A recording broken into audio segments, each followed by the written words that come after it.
It's the Brad Field Weather Podcast, underwritten by McAllen Construction Company. From the first dig to the last nail, a woman-owned small minority business.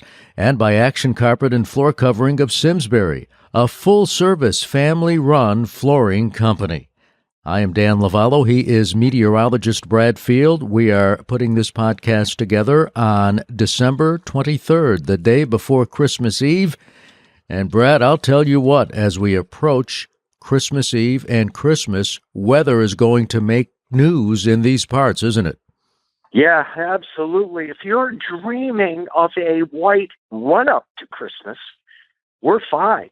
But if you're dreaming of a white Christmas, I think we're going to have to make do with some snow piles around on Christmas morning. Because, Dan, I think by the time folks go to bed on Christmas Eve, there will be still snow on the ground. But then you wake up on Christmas morning, and the snow, I think, is going to vaporize. We have a major storm coming in with a triple threat. The threats, Dan, are rain. I'm looking for rain on the order of 1.5 to 2.5 inches of rainfall. Couple that with melting snow. Couple that with perhaps snow-clogged storm drains. So we have the potential for street flooding. We also have the potential for basement flooding. So you might want to take precautions as far as that's concerned. I have some storm drains around my property that I'm going to have to shovel out today so that the rain tomorrow night and the melting snow will have a place to go. So that's threat number one. Officially at this point, Dan, it's out your way. The flood watch is in effect in Litchfield County. That's where the heaviest rain is projected to be, and that's also where there's the most snow on the ground. Now, the high wind watch is in effect for southern Connecticut and eastern Connecticut. Middlesex and London County, I think, are going to bear the brunt of the wind. But from 6 p.m. on Christmas Eve till noon on Christmas Day, we could see southeast winds initially on the order of 40 to 50 miles per hour, gusting to 60 miles per hour. And again, I think the best chance of that would be London and Middlesex County. Dan, if we have wind of that magnitude, we're going to have to consider the possibility of power outages. So we've got flood watch for threat number one, high wind watch for threat number two, and threat number three is for the folks driving on Christmas Eve. I think there could be, it's hard to predict, but the potential is there for pea soup type fog as the warm air, and this is literally warm air. I think on Christmas Eve, we're going to see temperatures in the 50s. So warm air riding over the snowpack melting, dense fog, and the fog will lift on Christmas morning when the cold front finally sweeps on through. So, Dan, as you said, the storm will be making news, but it's a triple threat coming into Connecticut. Well, that's the perfect segue to take a look at our On the Weather Map segment. Where is this storm coming from? What are the conditions producing this storm? Give us the lowdown. All right. Well, on the weather map today, we've got high pressure that extends over New England to off the Virginia coast. So today, and as you said, Dan, it's Wednesday, December 23rd. There are no weather issues whatsoever. The sun will be shining. There'll be hardly any wind today. Nice day to do errands. The roads will be dry and so forth. A little bit of slight melting underfoot, but not much. Temperatures today primarily in the upper 30s, so that's not going to melt a lot of snow, especially with the low solar angle. We're at our lowest solar angle of the year as we just went by the winter solstice. But today we are watching an intense storm on the Minnesota-Wisconsin border. Now, we always say with storms and the storm tracks in the winter, it's all about how the storm tracks. We are counterclockwise around low pressure. So west of the storm center is a northerly flow of cold air. West of the storm center, in this case, is where the heavy snow is. primarily over Minnesota today. And east of the storm center is a southerly flow. And over Wisconsin and the Great Lakes, we're seeing a strong southerly flow. That's where the heavy rain is. So this is the storm that we will initially be tracking. It's over Minnesota and Wisconsin. Now, overnight tonight, so December 23rd going into December 24th, the low will be moving across Lake Superior, making sure it's got its passport and everything, because by Thursday morning it'll be moving into Canada. So we've got the low moving across Lake Superior and into Canada. The cold front at this point will extend from Detroit south to the central Gulf of Mexico. Now, this cold front's important, Dan, because on Christmas Eve, the cold front will make it to Buffalo, to Pittsburgh, to Florida. So we are going to be on the eastern side of the front. So we're going to get strong southerly winds, a quick burst of mild air, and I'm talking mild, temperatures in the 50s, and it appears on that front, strung out from Buffalo to Pittsburgh to Florida. This is, again, Christmas Eve itself. It looks like low pressure will be forming in West Virginia and a strong warm front just the south of Long Island. So you will know that warm front is here once you see the thick fog starting to form, and that's going to happen on Christmas Eve. I mean, I was thinking of the old cartoon Rudolph the Red-Nosed Reindeer. This is the foggy Christmas Eve they're singing about, Dan, and this is where Rudolph is going to be a big deal tomorrow night. By Christmas morning, now that low that formed in West Virginia is going to be up near the New York-Canada border, and the cold front is going to be right on our doorstep Christmas morning. It'll be coming into western Connecticut. Now, what you're going to notice first, you will know the second the cold front goes through, because the air will start to dry and the fog will just vanish. So when the fog goes away, that means the cold front has come through. And now we've got another threat, because we have all this water down from the heavy rain. We have all of this puddling and whatever from all of the melting snow. Now, on Christmas Day, you are literally going to be able to watch the thermometer drop. You'll watch the temperature go down on the thermometer, 55, 54, 53, 52. By the time it's sunset, 30, 29, 28, 27. I think we're going down to 18 on Christmas night. So with the rapidly falling temperatures, I don't think all of the water is going to have a chance to evaporate. So any standing water, any puddling is going to freeze into solid ice. So we will have a freeze on Christmas night. And also the possibility that there'll be some flurries flying through the air as the colder air works in, especially in the northwest hills of Connecticut. So that's what we're looking at for Christmas Day and for Christmas night, Dan. By Saturday now, the cold front's going to be well offshore. We'll see a high from Alabama reaching into southern New England, so no other problems on Saturday, nor do I expect any weather problems on Sunday. We'll see high pressure on the South Carolina and North Carolina border. A little threatening piece of information. Sunday, we're going to see low pressure developing in Oklahoma. Now, what's that going to do? Well, all the modeling, again, shows it looks like it's going to cut to our west. By Monday morning, that low is to the north of Detroit. It looks like on Tuesday morning, some kind of secondary, kind of a complex low is going to be developing in southeastern Massachusetts, may try to lock some chilly air in here. So I think what I'm trying to say here is let's get through this weekend and the storm, the significant storm that's coming for Christmas Eve and Christmas morning, and then we will deal with a potential storm next week. In any case, Wednesday it goes by. It's up in Nova Scotia with a brisk northerly flow.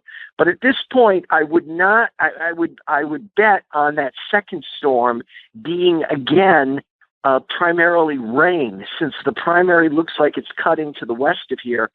If we see a secondary form over southeastern Massachusetts, like it very well may, that could try to lock some cool air in here. So maybe we'd end up with some kind of ice or something like that. But as we get into the early part of next week, look for updated podcasts and updated daily forecasts on bradfieldweather.com. I want to talk a bit about Action Carpet and Floor Covering of Simsbury, underwriters of the Bradfield Weather Podcast, and we are so appreciative that Action Carpet and Floor Covering underwrites our podcast.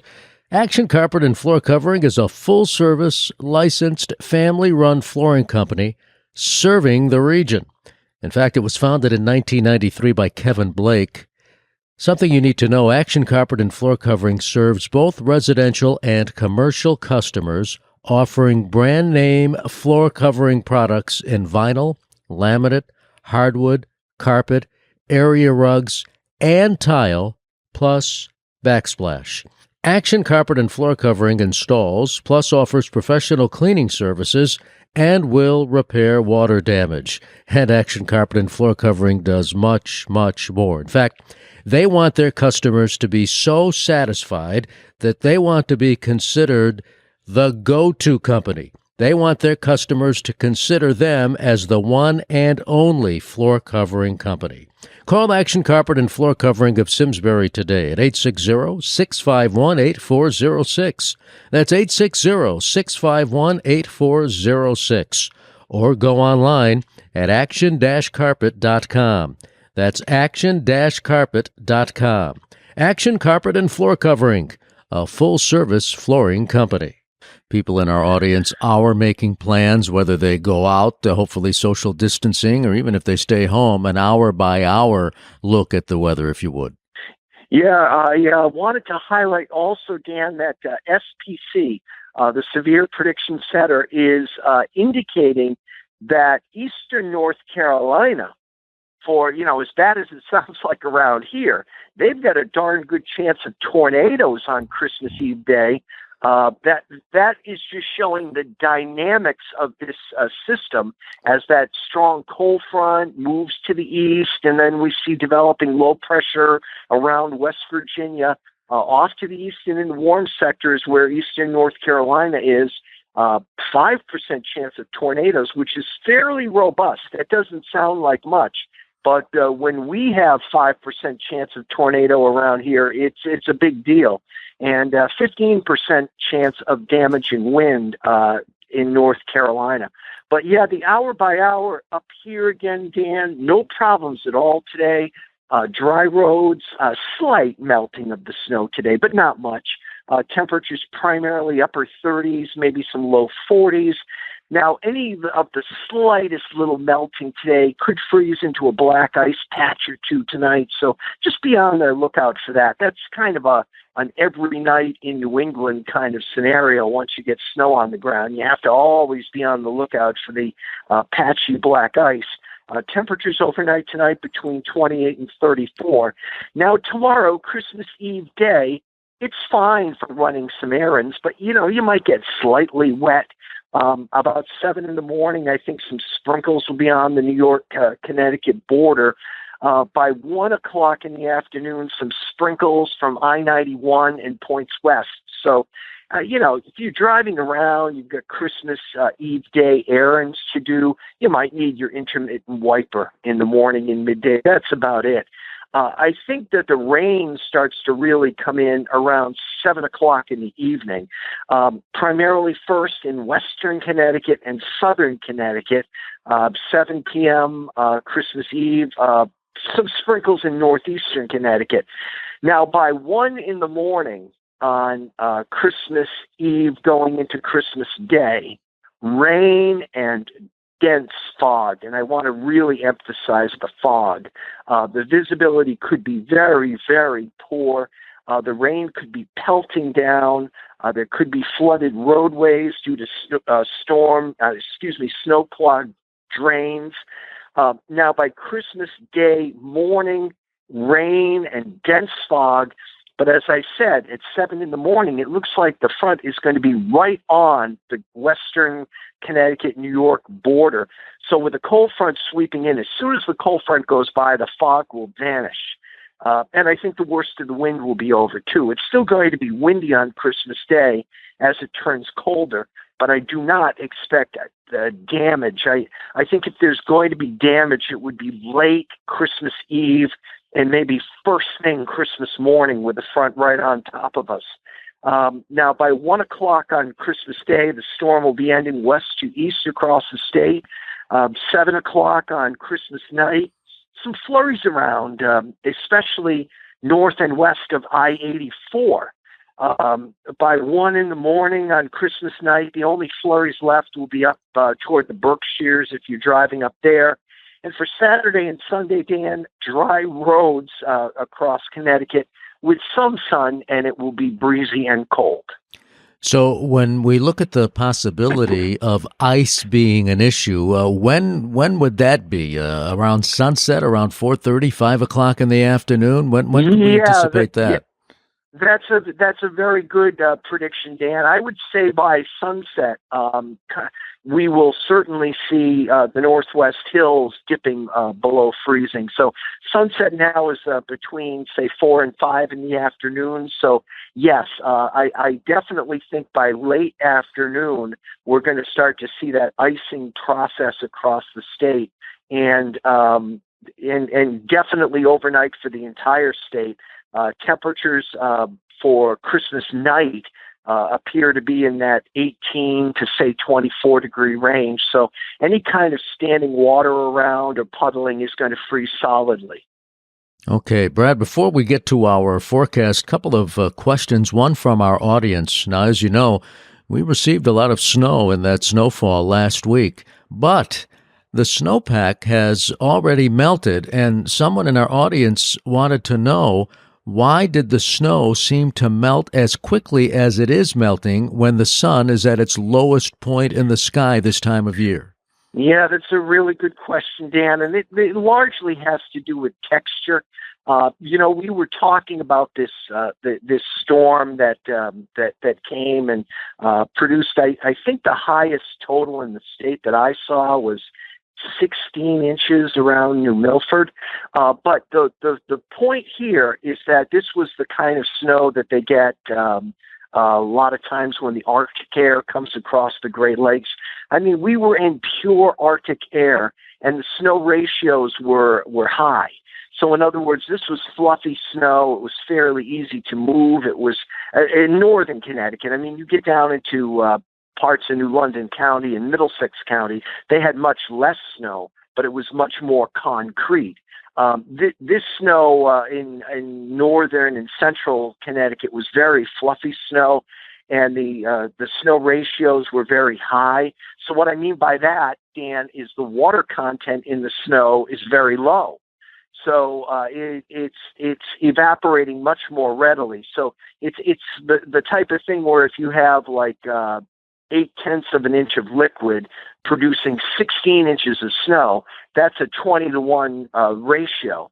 So what's happening is it's seemingly evaporating and sublimating. Sublimating is when you go right from snow to gas instead of going through the liquid phase. That's called evaporation. But it's sublimating much and evaporating much quicker because it has less water content. When you, for example, if we had a storm come in now and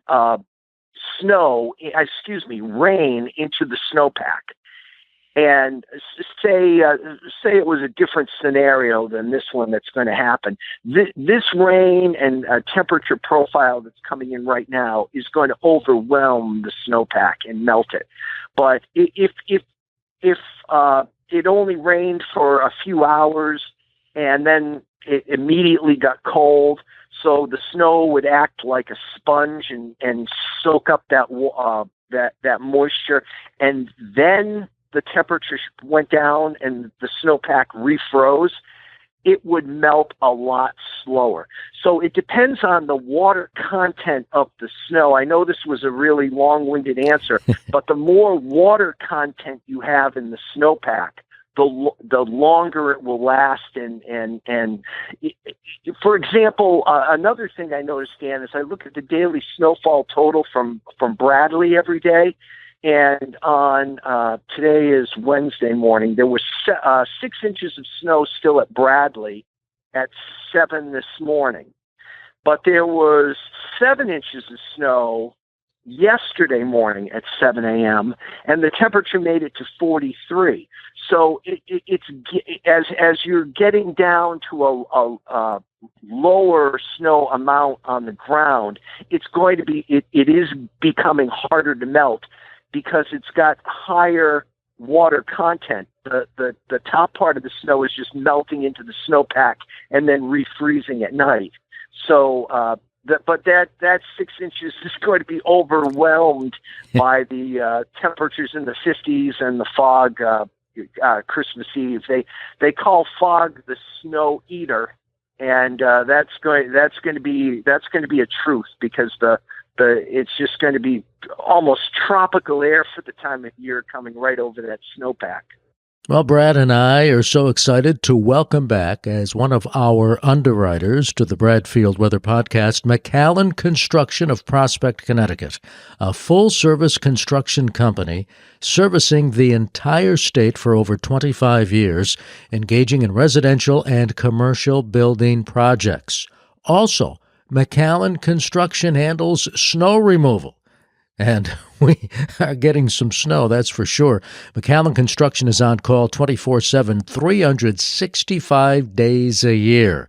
Utility construction, site work, water and sewer repairs, and installation. Something else you need to know about McAllen Construction. McAllen Construction is a woman-owned small minority business licensed with the state of Connecticut and insured. Licensed as a major contractor, new home construction contractor, plumbing and piping limited P7, home improvement contractor and subsurface sewage installer, utility, carpentry, excavation, and snow removal for residents, commercial businesses, and state and local governments. Call McAllen Construction today, 203-758-3474, or go online, McAllenConstructionCT.com. McAllen Construction, from the first dig to the last nail. Already this year, we have received more than 14 inches of snow before January 1st. In the previous 20 years, when we have received more than 14 inches of snow before January 1st, after January 1st, we have really received an inordinate amount of snowfall, a lot of snowfall, except for 1 year. And that was last year when we did receive more than 14 inches before January 1st, but after January 1st, we received very little snowfall. Well, if you're going to Vegas and playing the odds, Dan, I would say that your first statement was the one to follow. Yeah, last year was an aberration for sure. I mean, we started out like gangbusters. Early December, we had big storms and whatever, but then the winter shut down. Essentially, as you say, after that, there was hardly any snow at all. So it rallied a little at the end in March and in early April, but the big months of January and February had hardly any snowfall at all. I would think that things are going to turn around. We're really not doing a crystal ball segment in this particular storm-specific forecast, but I do think toward the second week of January, we're going to see some pretty interesting changes around here toward the colder and toward the snowier. So I would bet on that prior statement. I was looking at the climatology, Dan, and you're right, around the 13, 14-inch mark for snow this year. We are exactly normal in the temperature department. We've have a departure of 0.00 here on December 23rd. So if you want a normal December, this is exactly it. A little bit snowier than usual. The highest temperature was 62 on the 1st of December, and the lowest temperature was 1 on the 19th. There were many spots in Connecticut, Dan, that were below zero on the morning of the 19th, and I wanted to explain that a little bit. That's called radiational cooling. When you have a fresh snowpack like we had the morning of the 19th, fresh snow, it's white, it reflects the sunlight. So, obviously during the day, black surfaces absorb the sunlight and radiate it out at night, but the white surfaces reflect the sunlight. So when you have high pressure over the region and you have clear sky and you have hardly any wind, the wind mixing the atmosphere, so you have hardly any wind and you have a fresh snowpack, the solar energy of the day is allowed to escape freely into space. And I don't know of one Connecticut weather forecaster who had temperatures near or below zero on the morning of the 19th. Most had temperatures in the teens or whatever. So that would be considered a big bust in terms of temperature. But it's all due to radiational cooling and the power of a snowpack. And it's interesting, too, that a snowpack can really alter the weather because of the properties it has. The fact that it's white, it reflects sunlight, the fact that it allows temperatures to get colder, then it's essentially a refrigerant on the ground. So it's interesting what a snowpack can do. Even if we don't have snow on the ground here, if there's a deep snowpack up in eastern Canada and up over northern Maine or whatever, cold high pressure can set up there. And when a storm is coming along, that can be our cold air source, even if we don't have snow on the ground. So it's important to watch how these snowpacks develop across, for us, especially eastern Canada and northern New England. This is what makes weather so fascinating. And on that note, Brad, as we wrap up the podcast, and again, we are putting this together on December 23rd, how about giving us the forecast? All right, for the rest of today, Dan, Wednesday afternoon, December 23rd, mixed sun and clouds and temperatures between 36 and 42. Overnight tonight, increasing clouds, temperatures in the upper 20s and low 30s, some patches of black ice. So beware of that if you're walking along the side of the road where or walking down a walkway today where some moisture may have bled on from some melting today. There could be some patchy black ice. Now, for Christmas Eve day, a rising chance for showers. I think the steadier and heavier ones would be very late in the day toward dark. Temperatures rising from the 30s into the 40s, and as the temperatures start to rise, the fog will form. Christmas Eve, stormy. Rain, heavy at times. I'm looking for 1.5 to 2.5 inches of rain. So flooding is not only possible, it's probable. Clogged storm drains being the main culprit. The wind will be out of the southeast, 40 to 50 miles per hour, gusting to 60. There could be power outages. I think the most likely place would be Middlesex and New London County. I expect the wind to be strongest there. The fog could potentially be very dense as temperatures rise into the 50s. So we've got warm air over a snowpack. That's causing the fog. Now for Christmas Day, the rain will end. The fog will lift as soon as the cold front goes through, and that should be by mid-morning.